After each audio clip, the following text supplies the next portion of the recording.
Number 1।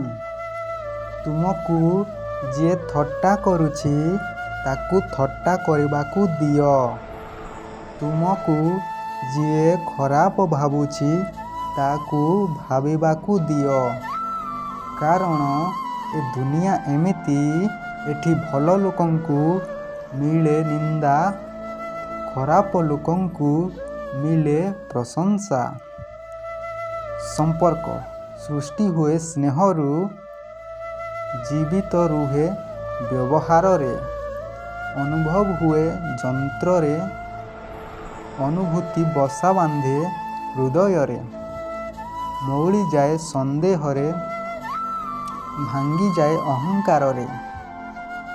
ସମ୍ପର୍କ, ଦୋସ୍ତି ଓ ପ୍ରେମ ତାଙ୍କ ସହିତ ରଖିବ ଯିଏ ତୁମ ହସ ପଛରେ ଥିବା କଷ୍ଟ, କ୍ରୋଧ ପଛରେ ଥିବା ପ୍ରେମ ଆଉ ତୁମ ନୀରବତା ପଛରେ ଥିବା କାରଣକୁ ବୁଝିପାରୁଥିବ।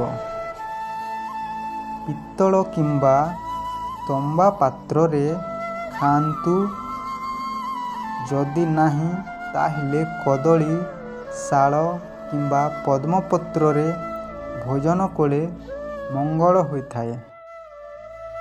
ନାରୀମାନେ ପ୍ରତ୍ୟେକ ଦିନ ସ୍ନାନ ପରେ ସିନ୍ଦୂର ପିନ୍ଧିବା ସହିତ ନିଜ ଗଭାରେ ଏକ ଧଳା ରଙ୍ଗର ଫୁଲ ପିନ୍ଧନ୍ତୁ। ଅନେକ ଶୁଭ ଫଳ ପ୍ରାପ୍ତ ହେବ। ଯାତ୍ରା ସମୟରେ ଯଦି ମା' ପଛରୁ ଡାକନ୍ତି ତେବେ ଯାତ୍ରାରେ ସଫଳତା ମିଳିଥାଏ। ଗୃହର ଦକ୍ଷିଣ ପାର୍ଶ୍ୱରେ ତୁଳସୀ ଚଉରା ରଖନ୍ତୁ। ନାରୀମାନେ ରାତ୍ରିରେ ଶୋଇଲା ବେଳେ କେଶ ଖୋଲା କରି ଶୋଇବା ଉଚିତ ନୁହଁ।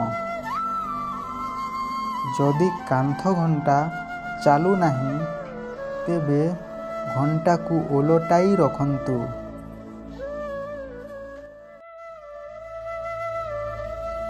ବାପାଙ୍କ ସହ କେବେ ଉଚ୍ଚ ସ୍ୱରରେ କଥା ହେବନ୍ତୁ ନାହିଁ, ନହେଲେ ତୁମ ଉପରେ ଥିବା ବିଶ୍ୱାସ ତାଙ୍କ ମନରୁ ତୁଟିଯିବ।